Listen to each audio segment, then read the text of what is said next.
Assalamualaikum warahmatullahi wabarakatuh. Perkenalkan, nama saya Rizky Azharianto Taufik dengan NIM 1807567 dari kelas PKN 2018A. Di sini saya akan mempresentasikan hasil dari infografik yang telah saya buat mengenai tokoh Muhammad Arkoun.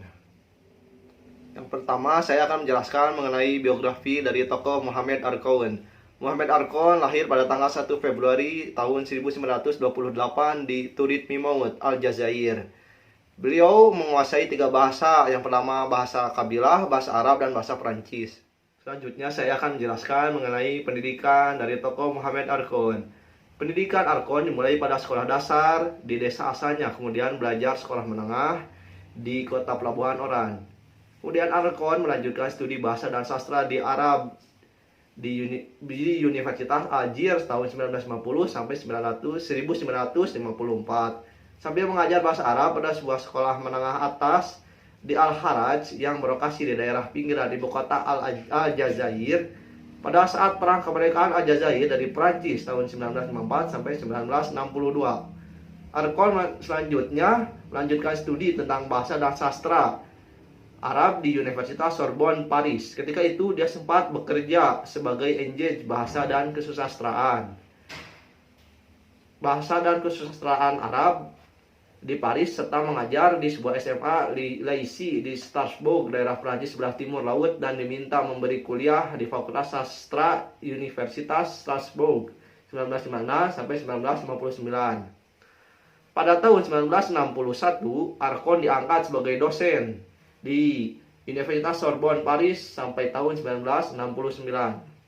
Arkoun menetap di Perancis dan menghasilkan banyak karya yang dipengaruhi oleh perkembangan mutakhir tentang Islamologi, filsafat, ilmu bahasa, dan ilmu-ilmu sosial di dunia barat, terutama di dunia tradisi keilmuan Perancis.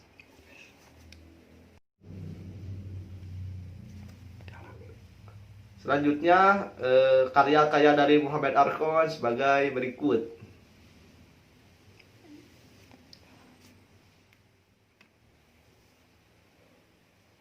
Yang terakhir, pembahasan mengenai pemikiran dari tokoh Muhammad Arkoun. Dalam melakukan metodologi historis kritis, dalam melakukan kritik nalar Islam, Arkoun menggunakan metode kritik sejarah. Arkoun melihat perlunya metode kritik untuk membaca sejarah pemikiran Arab Islam dengan historisme dan budaya melalui perspektif historis, bahwa masa lampau harus dilihat menurut strata historikalnya dengan tujuan memadukan unsur pemikiran Islam dan pemikiran Barat modern. Memikirkan kembali di thinking Islam mengandaikan bahwa Muhammad Arkoun tengah mengulang posisi dari Islah yang sudah dikenal baik pemikiran reformis yang telah dipresentasikan sejak abad ke-19 oleh aliran Salafi. Arkoun ingin menghindari berbagai persamaan antara perspektif modern atau pemikiran kritis radikal yang diaplikasikan pada banyak subjek dan pemikiran Islahi yang dalam tradisi Islam merupakan sebuah sikap mitis yang kurang lebih berpaduan dengan pendekatan historis terhadap masalah-masalah yang berhubungan dengan visi keagamaan.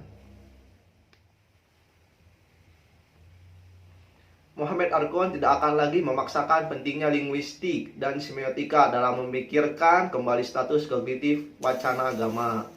Namun Arkoun menekankan pada berbagai pandangan yang sudah dikembangkan pada beberapa esai yang dihimpun dalam Kritik de la Raison Islamique